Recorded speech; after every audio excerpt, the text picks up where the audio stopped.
Rush Hour podcast. We're back. I got my March Madness gear on. Yes, sir. Watching all day. But today we're talking OpenClaw. We have OpenAI's update, and we got Apple versus Aura. They're losing talent to the Aura Ring, which I also, by the way, have on. So we're gonna start with OpenClaw. Again, this is coming from two non-technical tech bros. I saw the news. I was like, I'm going to try it. Just not only for the pod, for myself. I got a lot of businesses happening. I got a lot going on. I thought, let me try to set up an OpenClaw. I went and got the Mac Mini, which, by the way, sold out everywhere. I found one Shout out Mac Mini. Best Buy. Yeah, found one at Best Buy, set it up. And for those that are non-technical trying to set up, I'm just telling you now, it is not. It's not like simple. You have to work in the terminal. You have to find your own command code. If you're not used to that, it's going to be an adjustment. But I took, I don't have a ton of time. I took a couple hours one night to get it all set up. I kind of got it working, and it could at least respond to me. And then I went to sleep thinking I'll set it up the next night. The next night, something happened, and it went out. So I had to like reinstall it and redo it. So I got nowhere in 2 nights. Third night, come on, there's an update. Update comes on, a bunch of command changes happen. It's all wacky again. It doesn't work. And that's where I am. So that tells you it is not straightforward. It is How not did the experiment go then? In your mind? Overall, I still see the potential in it. Like, I have my OpenAI next to it, and I'm chatting through what can this thing do for me in my life, and it is absolutely powerful, right? I had the Mac, I had set up its own email, I set up its own everything, and it could do the vast majority of things. I mean, it's still like early, but it can like be your assistant. It can send emails. It could go like for this podcast. Like when we're done, it can take it, save it into a Google Drive, take the Google Drive, put it into Descript, get it edit, put it in OpenAI. It can take it all the way to the finish line without a thing. Like the only thing else is hitting stop send, and then the Open Claw will go and say, "Oh, there's a new file at Riverside. I'm going to go grab that, and I'm going to start my work." So it's got a ton of potential, as you can imagine, right? Like if you need an assistant, if you needed to do certain mechanical things that you're used to, it could absolutely do them.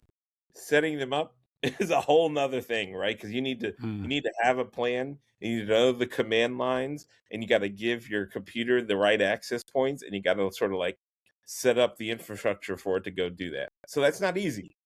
So what if it's running on its own and then it like hallucinates and just sends some crazy email out or whatever? Like, how do you ensure that that's not going to happen? You put the settings in there, whether or not you want to give it full access to do anything. So for email, I gave it draft status. It doesn't send.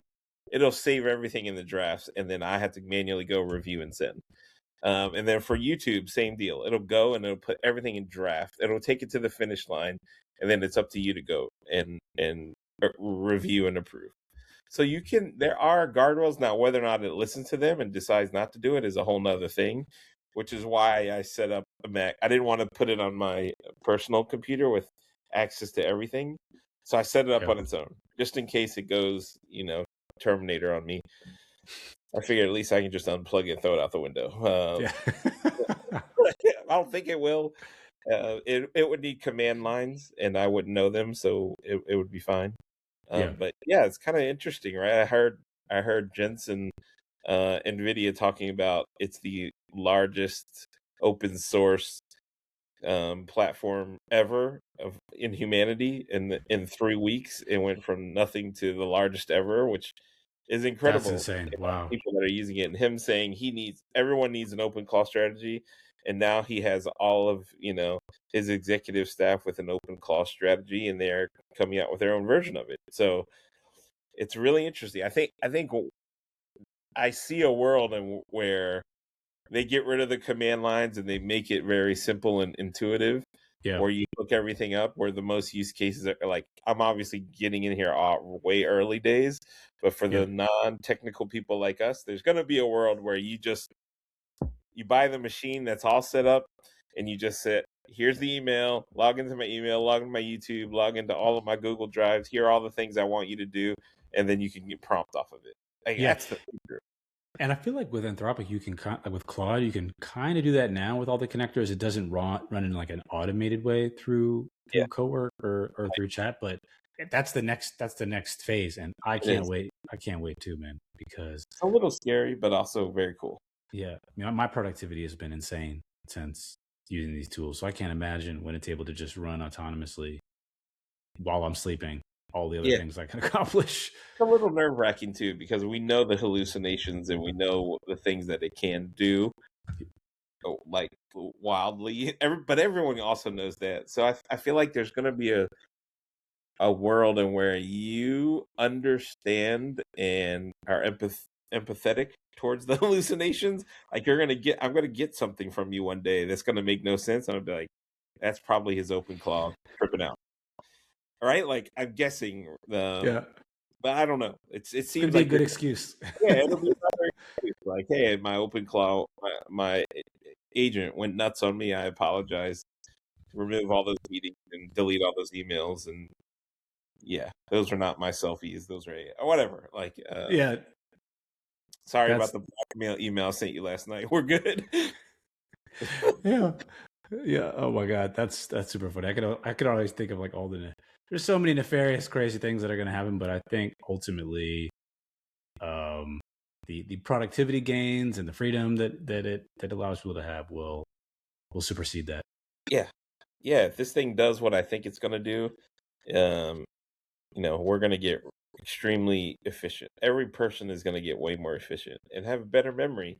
And like a lot of times, you look at you know where people stand. It's the follow up and being on top of things and like if you have something handling that for you, it's going to change the game. Like a lot of times it Yeah. is hard to keep up with a lot of things and what's the priority and like these tools can make everything feel like the priority. So it'll be interesting. I'll be excited to see where it all pans out, but I'll give you an update again next week on where we stand with the non-technical OpenClaw review. Okay. Uh, so far, 3 out of 10. 3 out of 10. Three When you do ultimately figure it out, I got to buy the Mac Mini, and then you can help me set it Yeah, up for a few for sure. hours. Yeah, maybe we'll do a live session on how to set that sucker up because so far not easy. I I'm mean, with I you. didn't expect it to be easy because I like read through when I looked before I bought it. I was like, let me read through this. I'm like, oh, this for sure is not going to be like 10 minutes in a month. Yeah. Anytime they're like, all right, first go into the terminal, I'm already like, You're like, okay, oh, this is wrap. Yeah, it's just over. yeah. It's not.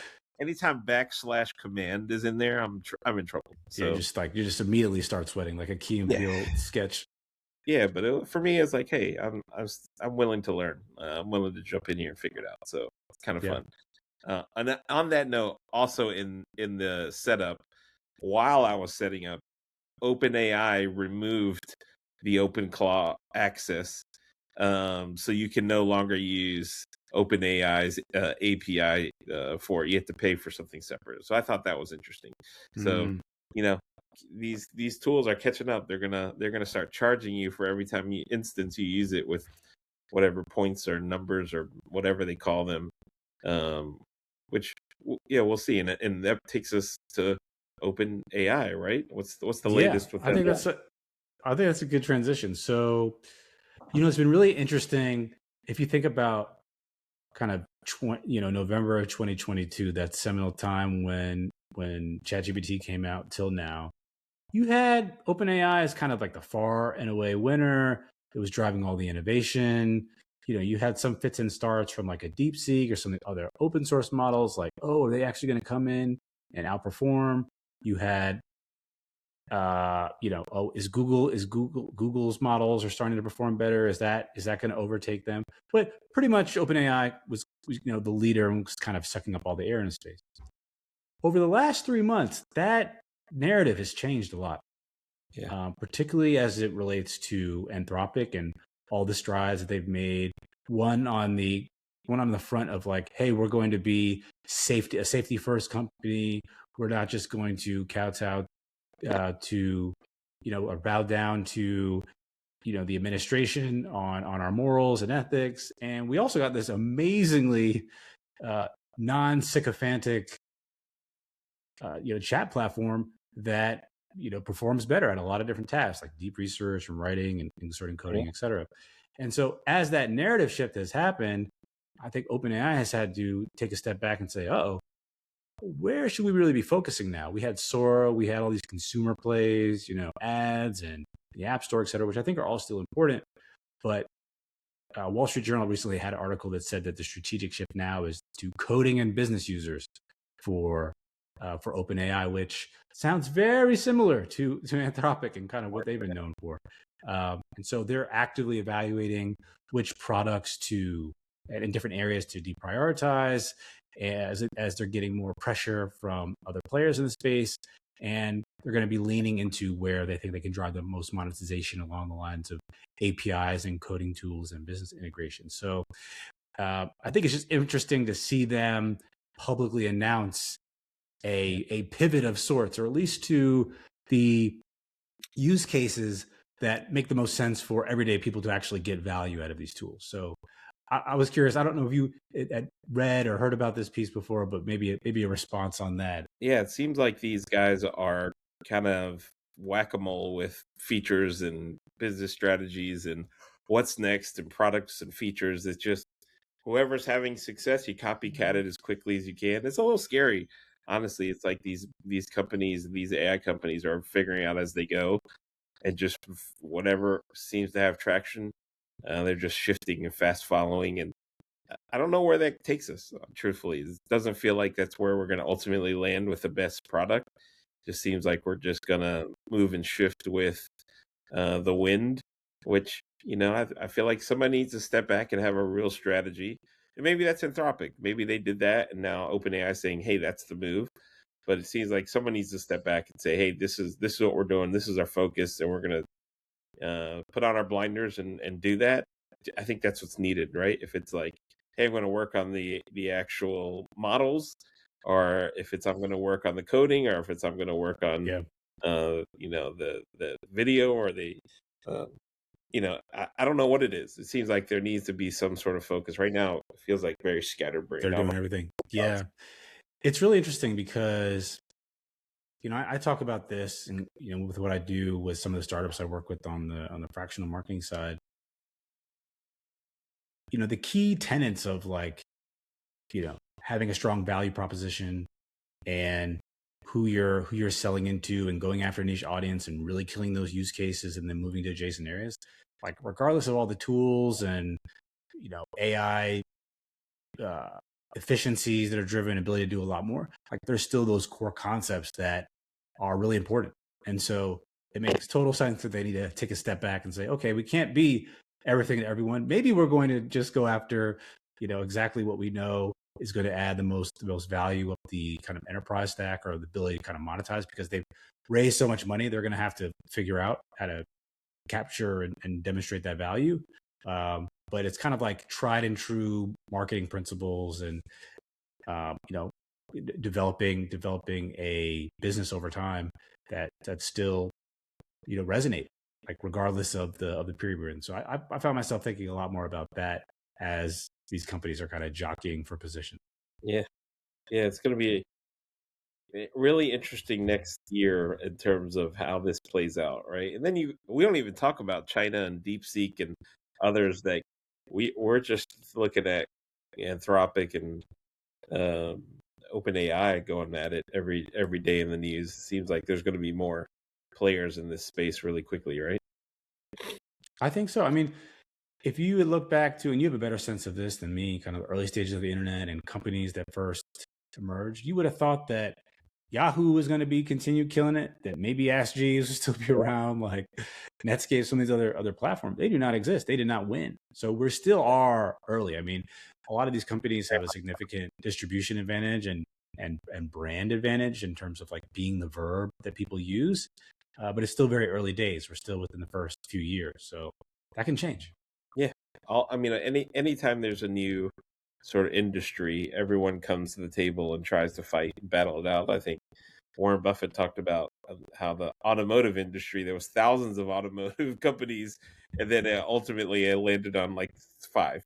So it's a little bit a little bit of that. I think it's just right now everyone's trying to figure out the game and wanting to get a piece of the pie, and then ultimately the person with the best strategy and execution will win. And it's we'll see who sort of has the vision, like the Amazon, right? People thought they were crazy selling books and doing all, next day delivery and free shit. Like it made no sense early on. Hmm.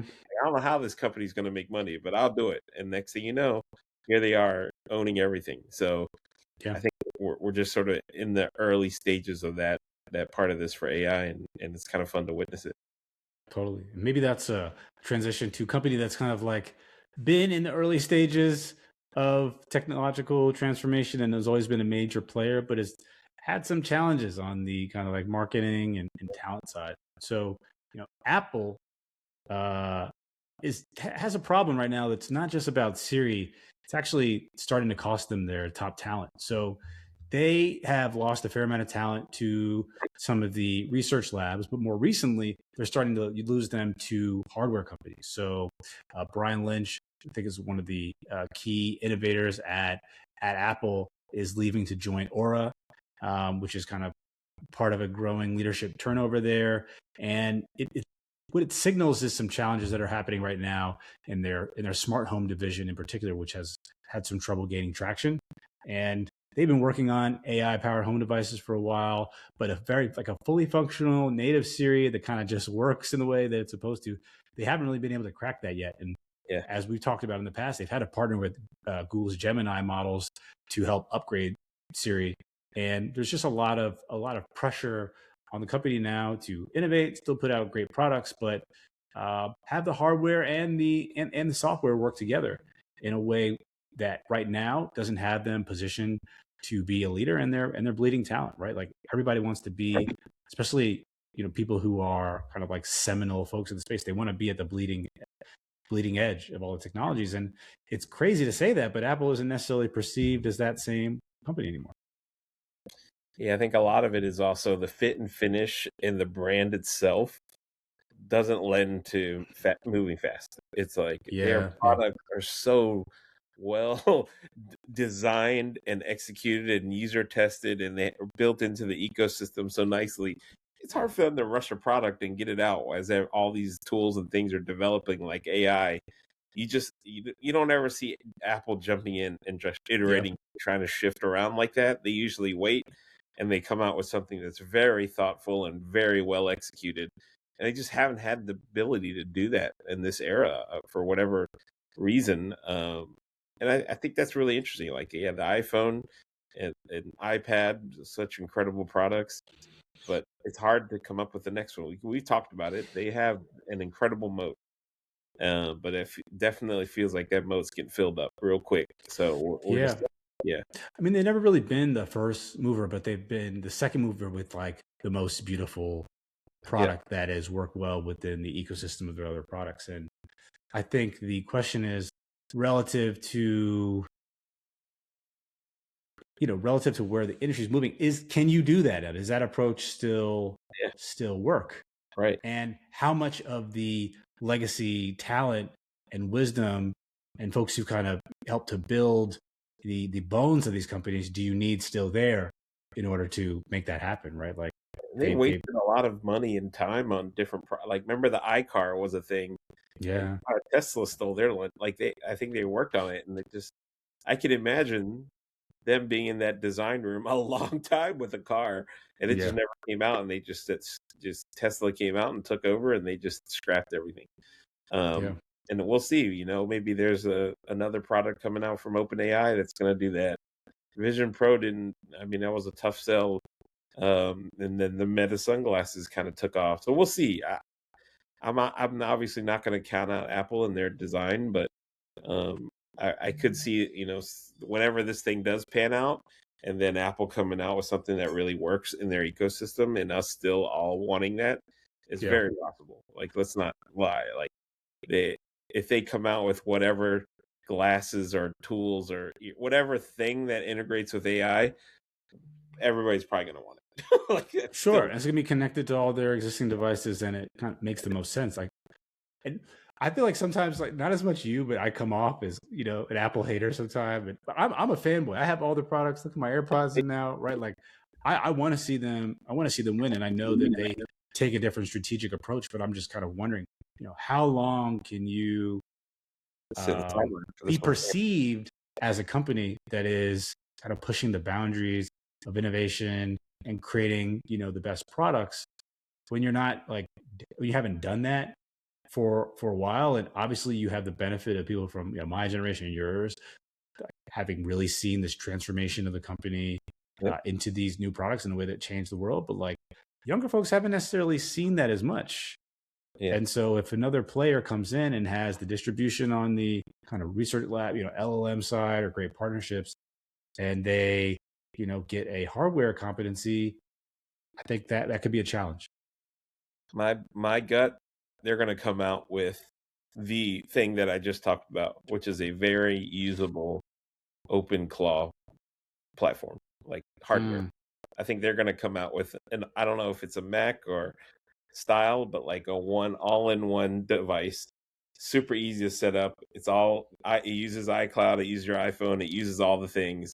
It's all set up and it's going to operate as its own. You're going to give it its own phone number. You're going to do the thing like Apple with and I'm guessing it's going to really help you in your Apple. That's my guess. But I we'll like see. that take. That's an interesting take. We're gonna have to go back and see how that plays out next like 18 months and come back to Maybe this it's an episode. Apple Claw, iClaw. I don't know what it is, but that seems like the painful process I went through with OpenClaw would be incredibly alleviated with Apple's brand and ethos around usability. And the privacy and security piece too, which Apple has really leaned into over the past, Right. 5 years plus. And And so I think to that point, that really lends itself to yeah, kind of the branding around that. I'm sure they're working on it. If not, hit me up. I'm happy to give you an idea or two. But no, I think it is absolutely fits into there, right? You can see because when I had to set up, you have to use Google Drive, you got to use this, and you got to connect on Riverside. All these Apple Yeah. would say you got to use iCloud, you got to use Apple Music, you got to use Apple Hmm. Food, you got to use iCloud And then Mail, that's a lock in for their ecosystem around that. Yeah. you got to use iMessage, you got to use this. Da, da, da, da. Next thing you know, you're back in you have your agent that's easy to set up, and it's all on iCloud. I It's I possible. like that take, man. That is a very interesting take. And it could be as small as a Mac Mini with a little screen. I mean, it could literally be a device that's this big. Yeah. But I wonder, like, if OpenAI comes up with that device still, like their version of that hardware, based off of the tremendous traction that they have on the Right? consumer side of like their chat experience, and the chat becomes more the interface for everything. Like all your text goes through there, Very your possible. to-do lists, your Instagram, and that becomes a threat as well. So, but I like the take of, hey, you're creating some type of hardware Yeah, it on seems that. like people want to own something, and you're going to set this up in your house. HDMI port to your TV, like Alexa, but Mm, it's really an agent. Seems yeah. seems like it's coming. All Like right. OpenClaw just got me started in terms of like thinking about The how wheels turning. Yeah. yeah, Yeah. like there's a lot of applications for these, which are really cool. But all right, good week. I appreciate Yes, your sir. time. As And always. we'll jump off until next week. Hit us up, like, comment, subscribe below. We'll talk soon. See you.